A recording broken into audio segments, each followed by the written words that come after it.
Alright dudes, welcome back to my Run of Battle Tower 100 Trainer Challenge. Um, right now I'm facing the 6th opponent of the first round. Basically this is the 6th opponent and the 6th trainer of 100. And they've got really sucky Pokemon. So as a recap, I'm going to be going through 100 trainers, but I'm giving myself 3 continues. So if I happen to mess up, like if the enemy happens to get really lucky, because that's going to happen. Like, you figure the odds, you go through 100 trainers, there's going to be a couple of times when you just plain go unlucky, and the enemy is able to... Oh man, he protected himself. And the enemy is able to kill you through, sheer brute luck, and it's really unfair. So I am going to be giving myself a little bit of a cripple, and I don't apologize for it because I don't like to be cheapskated out of a victory. That's, 100 trainers is a lot of trainers. It's tough enough just to get to 50 of them. You're going to lose right away. Yeah, okay. Alright, remember that. Alright, well, this is the first trainer who actually uses, even relatively tough Pokemon here. Like the Sandslash, for instance. I actually have to switch Pokemon for the first time here. So I'm going to be a little bit more creative. And you're going to see Abdul here use self-destruct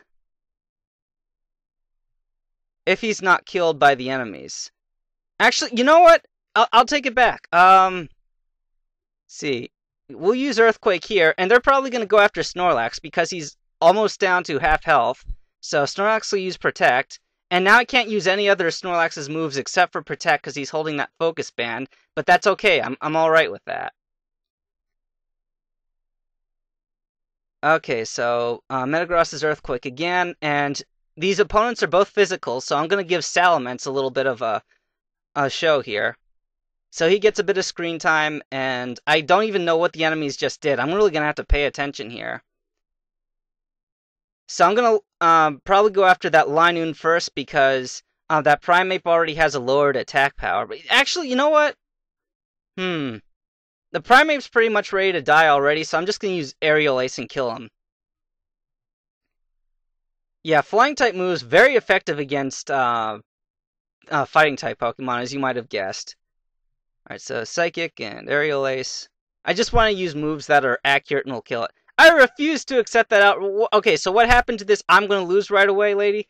Congratulations, you beat 7 in recognition of your infinite talent. I will reward you with this, whatever. Alright, so, here's the recap. Right now, my win streak is 7, and before I had 70, but then I threw the battle.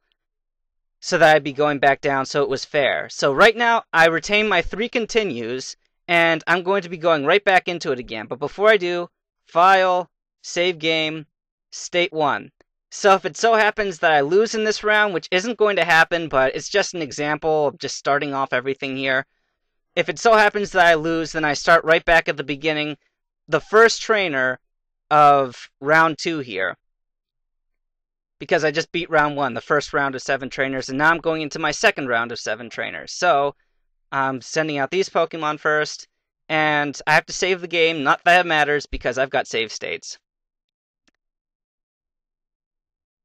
My night school is really scary. Mine was too.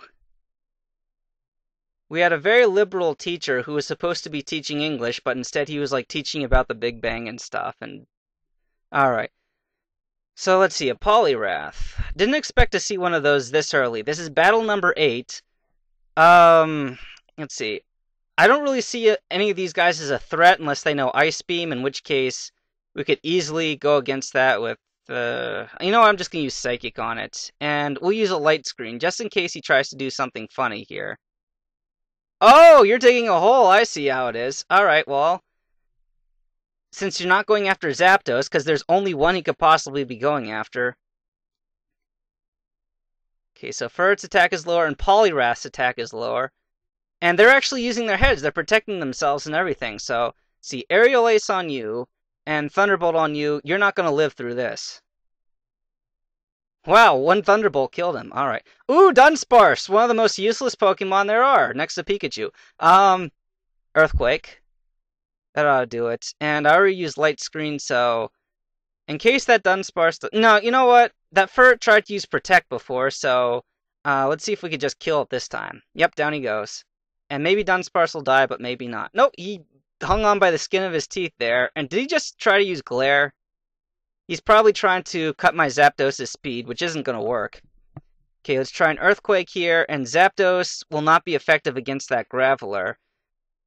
And because I'm using Earthquake, if I switch to either of these guys, then Earthquake is going to hurt them, so we'll just have Zapdos use Drill Peck, kill off that Dunsparce there.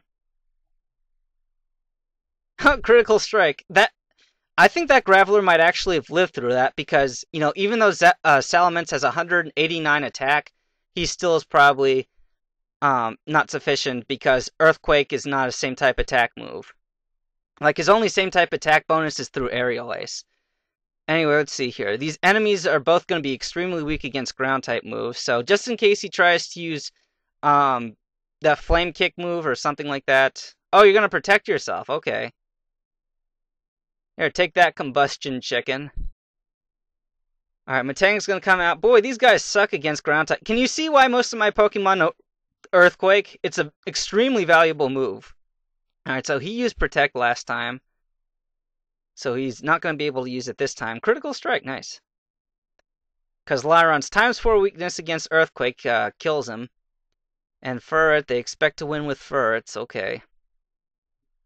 Are both Ferret and Linoon's Ferret-type Pokemon? I'm really not sure about that one. Yeah, you see what I mean about them using Protect and just delaying the inevitable? They're gonna lose, they might as well accept it already. Aye, I am sorry.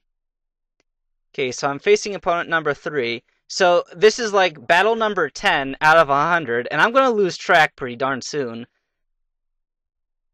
But for now, you know, we're almost 10% of the way there. No, you know what? That's not fair. This is not like 10% of the way there, because...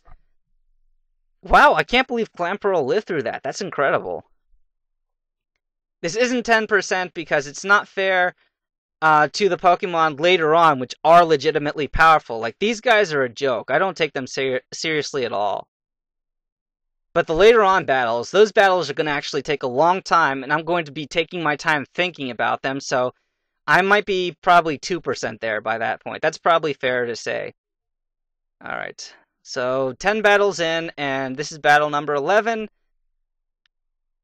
Okay, I'm up against fighting types, so what would be useful right now... See, Earthquake. I could switch to Salamence and intimidate them, plus have another flying type, but I don't feel like it. Okay, Mankey's down, fighting types. Huh, flying type. Alright, Psychic and Thunderbolt. Yeah, overkill. This could have probably killed 4 Talos in a row. Okay, too tough to crush. Yeah, you're not going to crush me like an egg. Oh, I thought for a second that guy said, hell yeah! Alright, so 8 minutes. If I, let's see. I don't think I'm going to have time at the end of this battle, so I'm going to make this the last battle of this time, because I do want to keep the 10-minute rule, because I've made it my own rule. And what the heck? Oh, I'm sorry, my computer's acting up. Sorry. Okay. Alright, Giraffrig's down, Hitmontop, and Minun. Yeah, the little Pikachu ripoff thing. Let's see, another Earthquake ought to fix you up. I love these special abilities. Like, consider my Pokemon special abilities. This Clear Body really has helped me out against enemies that try to lower my stats and stuff. They're unable to do it. That's why Metagross is out first. Because he's really able to take any kind of ability lowering the enemies throw at me. And then meanwhile, I can summon Salamence later, and Salamence... You know, he avoids having his stats lowered by, like, an enemy intimidate, and then he can intimidate them right back, and he'll still be at full attack and stuff. I mean, I very deliberately chose who goes first and who's waiting in the wings. Alright, so next up is opponent number 6, but I'm considering myself out of time, so in the next episode, I'm going to be beating the second round of 7 trainers. We'll take a short break, and then we'll be back. But thanks for watching. I'll see you in the next part.